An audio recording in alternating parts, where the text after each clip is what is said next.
എനിക്കിപ്പോ 10 അപ്പൊ 10,000. എന്തിനെ പറ്റി പറയണേ?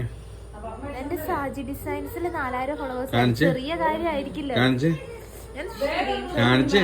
സാച്ചി ഡിസൈൻസിന്റെ പേജ് കാണിച്ചേ.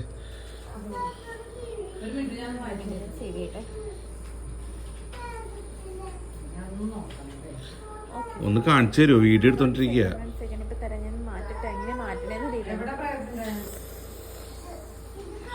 സാച്ചി ഡിസൈൻസ് 4000 ഫോളോവേഴ്സായി. മമ്മി ആഹ്ലാദിക്കൂ, അർമാദിക്കൂ. സാച്ചി ഡിസൈൻസ് 4000 ഫോളോവേഴ്സായി. 4000 പേര് ഫോളോ ചെയ്തു. തനോ കൈയടിക്കേ. അടോൺ കൈയടിക്കോ? കൈയടിക്കേ. കൈയടിച്ചാ ഇന്ന് ഗെയിം കളിക്കാൻ കൊണ്ടുപോകും. ഇതിന് ചെലവായിട്ട് ചിപ്പി എന്ത് ചെയ്യും? ഇന്ന് നമ്മൾ സിനിമയ്ക്ക് കൊണ്ടുപോകും അല്ലേ? Excuse me. Yes, Your Honor. Happy ആയില്ല? അപ്പൊ സിനിമയ്ക്ക് കൊണ്ടുപോകണം. എനിക്ക് ഹാപ്പി ആണെങ്കിൽ 100K followers. 100K. Okay bye.